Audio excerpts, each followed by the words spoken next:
Good morning, student. Today we will start our next chapter, that is biodiversity and conservation. As you all know, we have 4 chapters in the last unit of the your syllabus, but now two chapter has been deleted. So this is the last chapter of the unit 5, that is biodiversity and the conservation. In the previous chapter we have discussed about the organism and population, and now we will discuss about the biodiversity and conservation.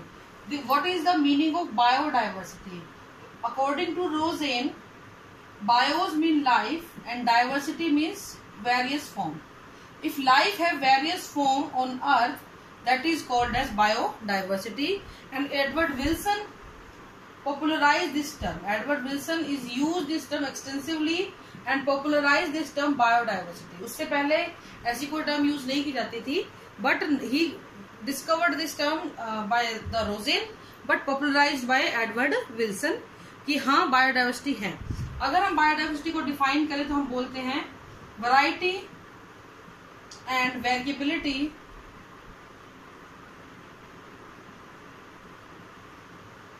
Among different organism present in an ecosystem is called as biodiversity. किसी particular ecosystem में जितनी भी species मिल रही हैं, उनके जितने भी variety मिल रही हैं, उनके जितने भी जीन मिल रहे हैं जो कि अडेप्टेड हो चुके हैं वहां की एनवायरमेंटल कंडीशन के साथ, उन सभी को हम लोग क्या बोल देते हैं बेटा? बायोडाइवर्सिटी वहां की बोल देते हैं. लेकिन एक चीज बड़ी इंटरेस्टिंग है यहाँ देखने को कि बायोडाइवर्सिटी का जो डाटा आता है वो बड़ा स्ट्रगलिंग होता है, बड़ा ही उतार चढ़ाव वाला होता है. यानी कि हम ये नहीं कहेंगे कि अगर इंसेक्ट 100 मिल रहे हैं तो बर्ड्स भी 100 ही मिलेंगे. It can be vary up to a extent, बहुत लंबाई तक बहुत बड़े पैमाने पे अलग अलग दिखते हैं. Like if I am giving you the example of ants, we have 20,000 species on earth. If we are talking about the beetles, we have 3 lakh species on earth, 28,000 fishes, 20,000 approximate orchids. तो देखो data कितना ज्यादा ऊपर नीचे हो रहा है.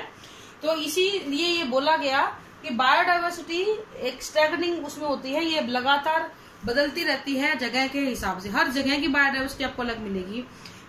जो IUCN थी, IUCN इज द एक एजेंसी है, international union for conservation of nature and natural resources. इनके हिसाब से धरती के ऊपर लगभग 1.5 मिलियन स्पीशीज प्रेजेंट होती हैं. 1.5 मिलियन स्पीशीज होती हैं प्रेजेंट हैं. इससे थोड़ी ज्यादा हो सकती हैं. इसके अंदर प्लांट और एनिमल दोनों ही आते हैं. इसके अंदर प्लांट और एनिमल दोनों ही आते हैं. और इसके बाद हम बात करते हैं कि टैक्सोनॉमिस्ट ने इस बारे में क्या कहा. ये तो बात बोली IUCN ने, बट टैक्सोनॉमिस्ट इस बात से कन्विंस नहीं हुए. उन्होंने बोला कि नहीं जी ऐसा नहीं है, it may be vary from 5 million to 15 million. ये 5 से 15 मिलियन के बीच में है, ये इससे थोड़ी सी ज्यादा भी हो सकती है. इसीलिए जो है उन्होंने बोला कि ठीक है. फिर एक साइंटिस्ट आए रॉबर्ट मे, इन्होंने अलग ही बात बोली. इन्होंने बोला ना तो ये है ना ये है, ये 7 मिलियन है. तो एक अलग अलग राय लोगों की बनी हुई है नंबर ऑफ स्पीशीज के ऊपर.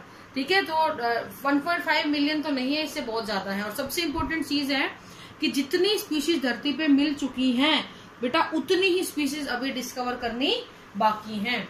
अगर हम टोटल वैरायटी जो मिल रही है पूरे वर्ल्ड के अंदर उसको इंडिया से करें तो इंडिया लगभग 8.1% बनाता है टोटल डाइवर्सिटी का, जिसमें प्लांट भी आते हैं और एनिमल भी आते हैं.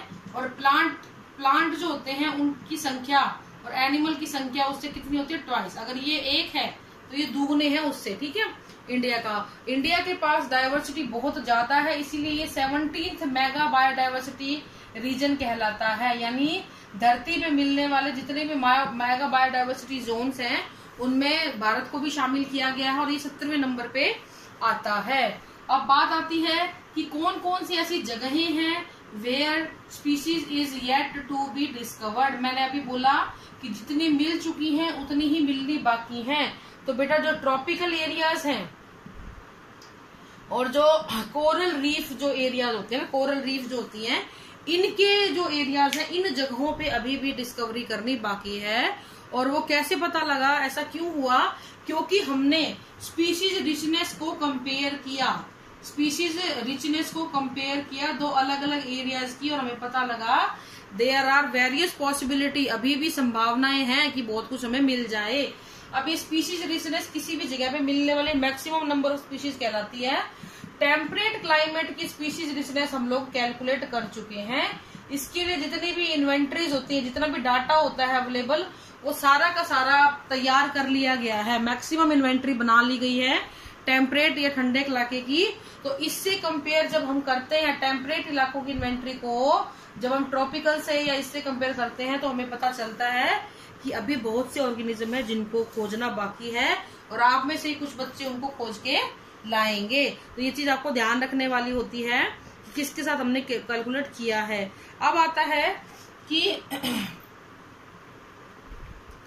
टोटल जो पॉपुलेशन आपकी है उसका कितना हिस्सा जो है वो प्लांट ने बना रखा है और कितना हिस्सा एनिमल ने।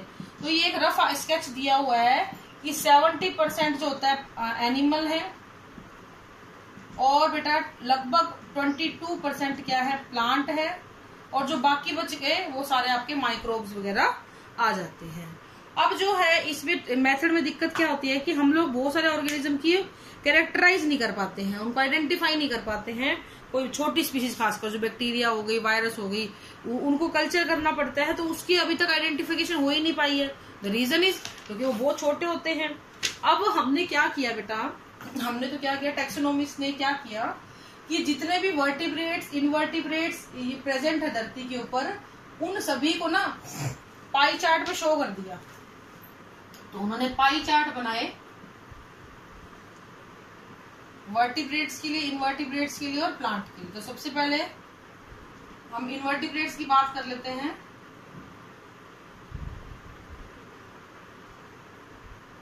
इंसेक्ट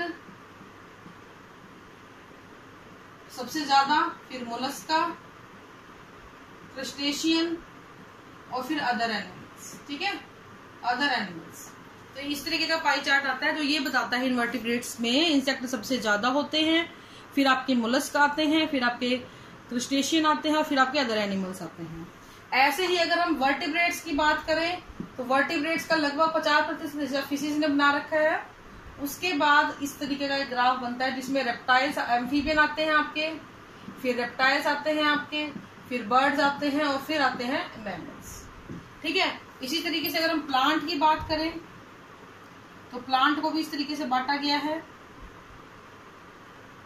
ठीक है, यहाँ पे आती है आपकी फंगी, इधर आते हैं आपके एंजियोस्पर्म। बेटा ये क्वेश्चन बड़ा इंपॉर्टेंट है बिकॉज यहाँ पे आते हैं बोसिस आपके, यहाँ पे आते हैं फर्न, यहाँ पे आएंगी लाइकेन्स और यहाँ पे आएंगी एल। तो इस तरीके से ये बांटे गए हैं। ठीक है, ये पाई चार्ट आपको पेपर में फिल करने आते हैं, जो आपको इनको ध्यान से 2-3 बार प्रैक्टिस करनी है इनकी, so that you can draw them and you can as well as label them. Okay, अब जो global biodiversity information facility of species है 2000 में ये बनी थी संस्था, ये बताते हैं कि लगभग हर साल 15,000 स्पीशीज जो होती हैं वो बन जाती हैं, डिस्कवर कर ली जाती है। सॉरी, बनती तो क्या है, डिस्कवर कर ली जाती है, बनी तो वो ऑलरेडी हुई है, उनको डिस्कवर कर लिया जाता है।